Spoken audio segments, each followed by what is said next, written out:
24 दिसंबर 1999 Kathmandu airport. आज का ये दिन आने वाली 7 काली रातों का आमंत्रण था। दरअसल क्रिसमस की छुट्टियों के चलते नेपाल की सुंदरता को निहारकर अब पर्यटक घर जाने को बेसब्र थे। फ्लाइट IC 814 भी अपने इन यात्रियों को काठमांडू से दिल्ली छोड़ने के लिए उतनी ही उत्सुक थी। देखते ही देखते 176 लोग फ्लाइट में चढ़ जाते हैं। ये सभी लोग फ्लाइट में चढ़ जाते हैं, लेकिन एयरपोर्ट पे कुछ अजीब सी चीजें घटती हैं जो इन सभी की आंखों से चूक जाती है। कोई भी सिक्योरिटी स्टाफ फिजिकली चेक करने के लिए नहीं खड़ा था। लगेज स्कैन करने वाली 2 में से एक एक्सरे मशीन खराब पड़ी थी और फ्लाइट IC 814 को काठमांडू एयरपोर्ट पे लैंड होने के आधे घंटे के अंदर ही फटाफट वापस उड़ा दिया जाता है, मानो जैसे जल्दबाजी में कुछ छुपाया जा रहा था। फ्लाइट में बैठे यात्री बेशक इन सभी चीजों से अनजान थे, लेकिन ये चीजें ही भारतीय इतिहास के सबसे डरावने हाईजैक का कारण बनने वाली थी। दोस्तों, इस वीडियो में हम भारतीय एविएशन हिस्ट्री के सबसे डरावने IC 814 हाईजैक के बारे में जानेंगे।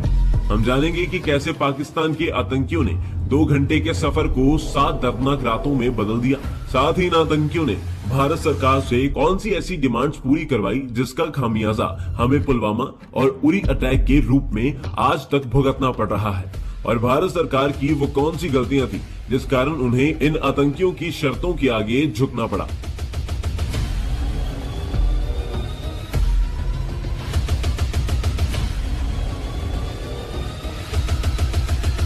पायलट देवी शरण फ्लाइट में अनाउंसमेंट करते हैं और फ्लाइट IC 814 काठमांडू से उड़ान भर लेती है।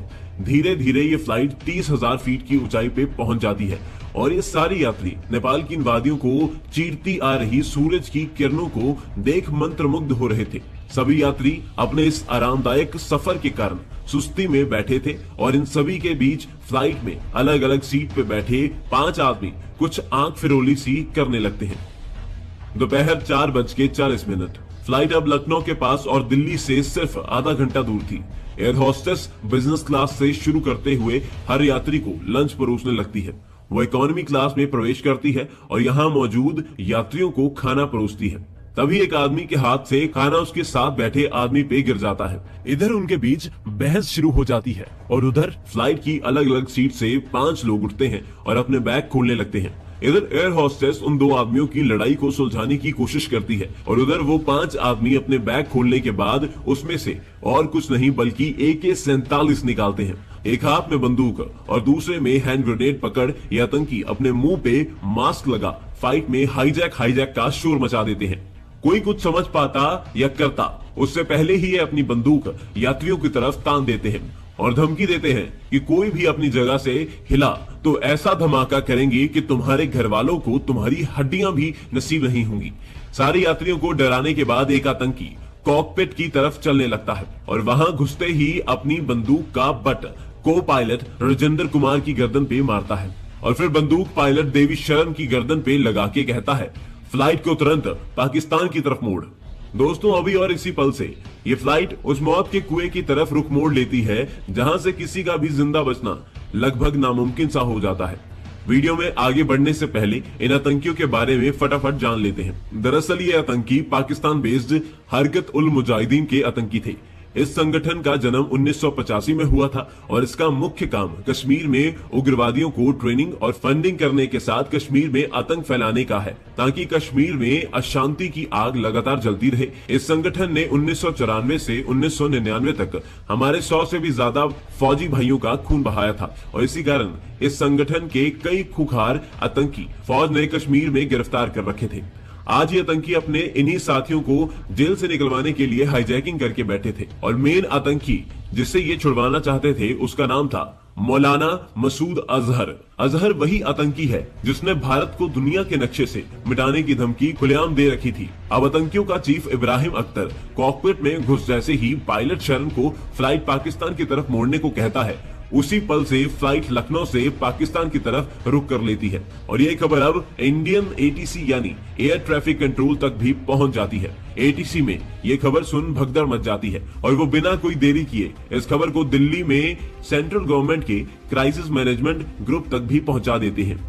लेकिन क्राइसिस मैनेजमेंट ग्रुप इस सिचुएशन की गंभीरता को नहीं समझ पाता और उनकी तैयारियों में इतनी कमियां थी कि वो सब कुछ देख आप दंग रह जाएंगे। शाम 6:44। फ्लाइट पाकिस्तान की तरफ जा रही थी और शरण अपनी चतुराई का इस्तेमाल कर आतंकियों से कहते हैं कि फ्यूल बहुत कम है और अगर हमने अभी रिफ्यूल नहीं किया तो तुम अपनी मांगे मनवाना तो दूर कभी पाकिस्तान भी नहीं पहुंच पाओगे। शरण का तर्क सुन आतंकी भी मजबूर हो जाते हैं और फ्लाइट को अमृतसर में उतार दिया जाता है। शरण ये खबर इंडियन एटीसी को भी बता देते हैं और यहाँ से ये खबर क्राइसिस मैनेजमेंट ग्रुप के हेड प्रभात कुमार को भी बता दी जाती है। प्रभात सिचुएशन को अपने तरीके से संभालते हैं। वो आतंकियों को बातों में उलझा के जितना हो सके उतनी देर यहाँ रोक कर नेगोशिएट करने की कोशिश करते हैं। वहीं दूसरी तरफ एनएसजी चीफ प्रभात से कहते हैं कि एनएसजी को इसमें इन्वॉल्व किया जाए। प्रभात जो एक नौकरशाह थे वो ऑपरेशन जैसी बात में इतना कॉन्फिडेंस नहीं दिखाते। एनएसजी चीफ के बार बार आग्रह करने पर प्रभात आखिर मान तो जाते हैं, लेकिन तब तक प्लेन को अमृतसर में लैंड हुए 1 घंटा हो चला था। अब 1 घंटे बाद एनएसजी को अमृतसर निकलने के ऑर्डर्स मिलते तो हैं, लेकिन ये डीले ही आतंकियों की जीत और भारत की हार का फैसला करने वाला था। 7:45 फ्लाइट को अमृतसर में उतरे 1 घंटा हो चला था, इसलिए आतंकियों ने शरण पे लगातार दबाव बना रखा था कि अगर जल्दी से रिफ्यूलिंग नहीं हुई तो हम लोगों को मारना शुरू कर देंगे। पिछले 1 घंटे में रिफ्यूलिंग नहीं की गई थी, इसी कारण आतंकी एक यात्री सतनाम सिंह को तो पहले ही चाकू मारकर जख्मी कर चुके थे।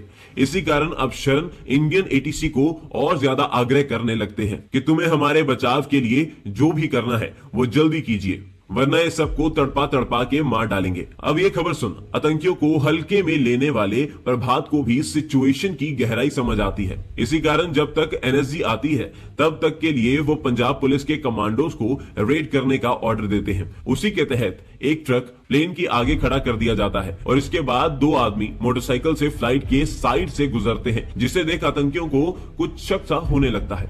आतंकियों के मन में शक का बीज फूट चुका था और उधर पंजाब पुलिस के कमांडोज को फ्यूल टैंकर के अंदर बिठा के रेड के लिए ले जाया जाता है। इस टैंकर का ड्राइवर कुछ ज्यादा ही तेजी से टैंकर को चला रहा था और जब इसे फोन पे थोड़ा धीरे चलने को कहा जाता है तो पता नहीं क्यों ये टैंकर को अचानक पूरी तरह से रोक ही देता है। पहले मोटरसाइकिल पे 2 संदिग्ध आदमी, फिर टैंकर का अचानक रुकना, ये देख आतंकी पूरी तरह घबरा जाते हैं और बिना कोई पल देरी किए शरण से गुस्से में कहते हैं, भाड़ में गई तेरी रिफ्यूलिंग, अगर जहाज 30 सेकंड में नहीं उड़ा तो तू और ये सारे लोग एक झटके में मारे जाएंगे।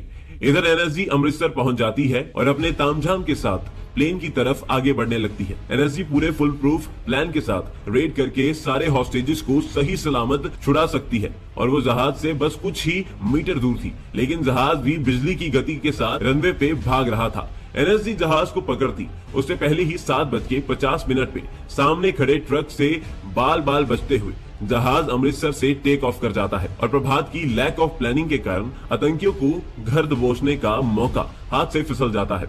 बस ये गलती भारत सरकार की बदनामी और हर भारतीय को आज तक दर्द देने के लिए काफी साबित होती है। देखने में लग रहा था कि अब यात्रियों के लिए सबसे ज्यादा डरावनी बात यह है कि वो पाकिस्तान जा रहे हैं, लेकिन हकीकत ये थी कि पाकिस्तान में उतरने से पहले भी कुछ ऐसा घटता है जिसने सभी हॉस्टेजेस की जान हलक में अटका दी थी। रात 8:07 अमृतसर से उड़ान भरने के बाद से ही शरण लगातार पाकिस्तान एटीसी को रिक्वेस्ट कर रहे थे कि उन्हें लैंड करने की परमिशन दी जाए, लेकिन पाकिस्तान इस हाईजैक के पीछे अपना नाम नहीं लगवाना चाहता था, इसलिए वो लैंड करने की परमिशन लगातार डिनाई कर रहा था।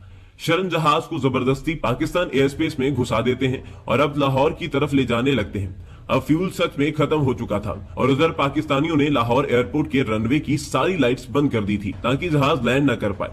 अब शरण के सामने 2 ऑप्शन थे, या तो फ्यूल खत्म होने पर अपनी मौत को स्वीकार करे या फिर थोड़ी हिम्मत दिखा जहाज को कहीं लैंड करा दे। शुरू से यात्रियों की फिक्र करने वाली शरण दूसरा विकल्प चुनते हैं। उन्हें दूर से एक हाईवे की लाइट दिखती है और वो जहाज को उस पर उतारने लगते हैं। साथ ही वो पाकिस्तानी एटीसी को मैसेज भेजते रहते हैं कि हम क्रैश लैंड कर जाएंगे। जब पाकिस्तानियों को लगता है बात सच में बिगड़ सकती है तो वो फाइनली रनवे की लाइट्स ऑन कर देते हैं और शरण हाईवे पे मौजूद गाड़ियों पे टकराने से एक ही पल पहले जहाज को फिर हवा में उड़ा देते हैं और अंत में लाहौर एयरपोर्ट पे जहाज उतर जाता है। पाकिस्तान खुद की अच्छी छवि दिखाने के लिए तुरंत जहाज को कमांडो से घेर लेता है और आतंकियों से कहता है कि कम से कम बुजुर्गों और बच्चों को तो रिहा कर दो। दूसरी तरफ अटल बिहारी वाजपेयी अपने ऑफिसर्स की लापरवाही से बेहद मायूस थे और इस बार वो बिना कोई देरी किए पाकिस्तान में मौजूद इंडियन हाई कमिश्नर जी पार्थसारथी को तुरंत नेगोशिएट करने के लिए कहते हैं, मगर पाकिस्तान भारत को कष्ट पहुंचाने में कोई कसर नहीं छोड़ता,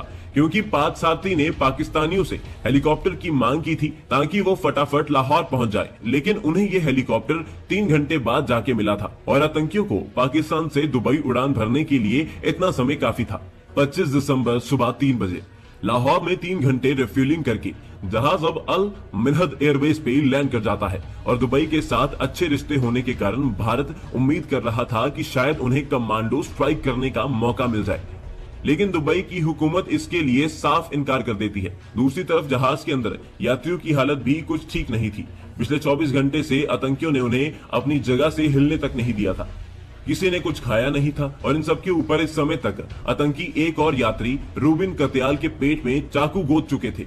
इसी कारण पूरे जहाज में खून की बदबू फैली हुई थी। भारत सरकार की इज्जत भी फंदे पे लटकी हुई थी, क्योंकि अगर हॉस्टेजेस मारे गए तो सरकार कैसे मुंह दिखाएगी, इसलिए भारत सरकार लगातार यूएई पे डिप्लोमेटिक दबाव बना रही थी। इसी के चलते दुबई की हुकूमत फाइनली 27 हॉस्टेजेस को आतंकियों के चुंगल से आजाद करवा लेती है। एक तरफ इस खबर से हर भारतीय खुश होता है और भारत सरकार कुछ चैन की सांस लेती है कि आतंकी अब इस जहाज को और कोई नहीं बल्कि तालिबान कंट्रोल्ड अफगानिस्तान में ले जाने का फैसला कर लेते हैं। इस खबर ने हर भारतवासी के चेहरे का रंग एक झटके में उड़ा दिया और इंडिया में ऑफिसर्स भी जल्दबाजी में हाथ पैर मारने लगते हैं। दरअसल उस समय अफगानिस्तान और कुछ नहीं बल्कि धरती पे आतंकवादियों के लिए जन्नत समझा जाता था, जहां यूएसए का टिकना भी मुश्किल होता था। अब इस हाईजैक के वो पल शुरू होने वाले थे जिनका अंदाजा बुरे सपनों में भी लगाना थोड़ा मुश्किल होता है। 26 दिसंबर सुबह 8 बजे इंडियन गवर्नमेंट की लाख कोशिश के बाद भी दुबई से यह जहाज उड़ान भर लेता है और कंधार में लैंड कर जाता है। यहाँ से वो 5 दिन शुरू होते हैं जो यात्रियों के लिए मौत से भी बदतर साबित होते हैं। सबसे पहले तो कंधार में जहाज के उतरते ही उसे चारों तरफ से तालिबानी आतंकवादी घेर लेते हैं। वो रॉकेट लॉन्चर, आर्म्ड आतंकियों के अलावा टैंक्स तक इस जहाज के इर्द गिर्द लगा देते हैं। तालिबान का संदेश साफ था कि अगर भारतीय कमांडोज ने ऑपरेशन करने की हल्की भी कोशिश की तो उनका सामना आतंकियों से नहीं बल्कि पूरी एक फौज से होगा। ऑपरेशन का विकल्प पूरी तरह खारिज करने के बाद अब इंडियन गवर्नमेंट नेगोशिएट करना ही सही समझती है और इसके लिए भारत सरकार के सबसे बेस्ट 4 ऑफिसर्स को चुना जाता है और इसका नेतृत्व अजीत डोभाल कर रहे थे। कंधार पहुंचते ही डोभाल इन आतंकियों की डिमांड सुनते हैं तो उनके पैरों तले मानो धरती ही खिसक जाती है। आतंकियों ने पूरे 1650 करोड़ रुपए के साथ 1 या 2 नहीं बल्कि भारतीय जेलों में बंद 36 खूंखार आतंकियों की रिहाई की मांग रखी थी। ये ऐसी डिमांड्स थी जो भारत सरकार चाह के भी पूरी नहीं कर सकती थी। यहाँ से भारत सरकार को अमृतसर में हुई अपनी गलती का पछतावा शुरू होता है, क्योंकि एक तरफ आतंकियों की डिमांड्स पूरी नहीं हुई तो सारे यात्री मारे जाएंगे और दूसरी तरफ भारत में लोग लगातार सरकार के विरोध में धरने दे रहे थे। ये सब तो फिर भी सहा जा सकता था, क्योंकि यात्रियों के साथ जो जहाज में हो रहा था वो किसी नर्क में रहने से कम नहीं था। ये नेगोशिएशंस 5 दिन तक चलती है और आतंकियों ने यात्रियों की आंखों पे पट्टी लगा नीचे मुंह करके बैठने का हुक्म दे रखा था। वॉशरूम की बुरी हालत थी और खाना तो इन्हें पूरे दिन में मुश्किल से एक बार नसीब हो रहा था। इन सब के ऊपर जो हर थोड़ी देर में आतंकवादी मारने की धमकी दे रहे थे, उससे यात्री जिस तरह से मानसिक तौर पे टूट चुके थे उसका तो कोई हिसाब ही नहीं था। लेकिन अब जो हुआ उसने तो कभी ना भरने वाला जख्म ही दे दिया। दरअसल हर बढ़ते दिन के साथ सरकार पे दबाव बढ़ता जा रहा था और इसी कारण कंधार में मौजूद डोभाल को भी फटाफट इस समस्या से निजात पाने को भी कहा जाता है। कूटनीति के बादशाह कहे जाने वाले डोभाल कैसे भी कर आतंकियों को 36 नहीं बल्कि 3 आतंकियों की रिहाई के बदले यात्रियों को छोड़ने के लिए मना लेते हैं। अब फाइनली नेगोशिएशंस एक नतीजे पे पहुंच जाती है, लेकिन उस समय किसी को अंदाजा नहीं था ये तीनों आतंकियों को रिहा करना भारत को आज तक एक कांटे की तरह चुभेगा। ये तीनों आतंकी अहमद उमर सईद शेख, मुश्ताक अहमद जरगर और मौलाना मसूद अजहर थे। अगर बात करें कि इन्हें आखिर गिरफ्तार ही क्यों किया गया था, तो अहमद उमर ने तो 1994 में 4 फॉरेन टूरिस्ट को दिल्ली में किडनैप कर सरकार से अपनी आतंकी साथियों को छुड़वाने की कोशिश की थी, लेकिन इसकी ये कोशिश नाकामयाब रही थी और तब से ये जेल में सड़ रहा था। मुश्ताक की बात करें तो उसने काफी कम समय में करीब 30 लोगों की हत्या की थी, जिसमें कुछ हाई रैंकिंग ऑफिशियल्स भी शामिल थे। वही मसूद अजहर पाकिस्तान पाकिस्तान से कश्मीर में कई साल आतंक फैलाने के बाद 1994 में भारत आया था और यहाँ आके इसने कश्मीर घूमने आए कुछ टूरिस्ट को टॉर्चर किया था और तब इसे आर्मी ने गिरफ्तार कर दिया था। ये तो बात हुई कि ये जेल में कैसे गए, लेकिन जो इन्होंने जेल से बाहर निकल के किया वो इससे भी डरावना था। अहमद उमार ने जेल से रिहा होने के बाद साल 2002 में अमेरिकन पत्रकार डैनियल पियल की गर्दन रौंदकर हत्या की थी। साथ ही ये वही आतंकी है जिसने 26/11 मुंबई हमले के दिन आतंकियों को फोन पे लगातार गाइड किया था। मुश्ताक अहमद जरगर ने जेल से निकलकर अल उमार मुजाहिदीन नाम के आतंकी संगठन की शुरुआत की। ये संगठन खालिस्तानी दंगों को हवा देने और कश्मीर में आतंकी हमले करने में सबसे आगे रहता है। इसी संगठन ने 2019 में हमारे 5 CRPF जवानों की जान ले ली थी। इसी दहशत के चलते 2022 में भारत सरकार ने जरगर को वांटेड टेररिस्ट की सूची में डाल दिया था। ये सब कम थे कि मौलाना मसूद अजहर ने तो जेल से निकल भारत को खून के आंसू रुलाने की ही कसम खा ली थी। सबसे पहले वो साल 2000 में जैश-ए-मोहम्मद आतंकी संगठन को जन्म देता है और फिर अजहर के नेतृत्व में ही जैश-ए-मोहम्मद ने 14 लोगों को मारने वाले 2001 के पार्लियामेंट अटैक, 40 CRPF जवानों को मारने वाला 2016 का उरी अटैक, 2019 में 17 फौजियों को मारने वाला पुलवामा अटैक और इन सब के ऊपर 174 लोगों की जान लेने वाला 26/11 को अंजाम दिया। फाइनली 31 दिसंबर 1999 को तीनों आतंकियों को पाकिस्तान बॉर्डर पे छोड़ दिया जाता है और उधर सारे यात्रियों को भी आजाद कर दिया जाता है। सबसे हैरान करने वाली बात ये थी कि पांचों आतंकियों को भारत के हवाले करने की जगह तालिबान के आतंकवादी इन्हें पाकिस्तान के क्वेटा शहर में छोड़कर आते हैं और इससे साफ हो जाता है कि पाकिस्तान ही इस हाईजैकिंग के पीछे था। हाईजैकिंग के कुछ सालों बाद अजीत डोभाल ने भी खुलासा किया कि वो ISI की ही सपोर्ट थी, जिसके कारण ये आतंकी अपना मकसद पूरा कर पाए। दोस्तों, कुछ इस तरह हमारी सरकार की कमजोर तैयारियों के कारण हमें आतंकियों के सामने झुकना पड़ा। लेकिन इस हाईजैक से एक बात ये बेहतर हुई कि इसके बाद आज तक भारत की कोई भी फ्लाइट हाईजैक नहीं हुई है और इन 5 आतंकियों का चीफ इब्राहिम अख्तर भी साल 2022 में पाकिस्तान में अज्ञात लोगों के द्वारा मौत के घाट उतार दिया गया था। दोस्तों, आप कमेंट सेक्शन में हमें बताइए कि क्या इंडियन अथॉरिटीज को 1994 में ही जब ये आतंकवादी पकड़े गए थे तभी मौत के घाट उतार देना चाहिए था ताकि हाईजैक जैसी कोई प्रॉब्लम ही नहीं आती, या फिर उनको जेल में बंद रखना ही सही निर्णय था? आप इसका जवाब हमें कमेंट सेक्शन में जरूर दीजिएगा। बाकी अगर आपको नहीं पता 26/11 का हमला कैसे प्लान हुआ था और कैसे इतनी सारी प्लानिंग के बावजूद भी NSG के सामने 26/11 के आतंकियों का रोना निकल गया था, तो ये लेफ्ट वाली वीडियो पे क्लिक करके जरूर चेक कीजिएगा। जय हिंद।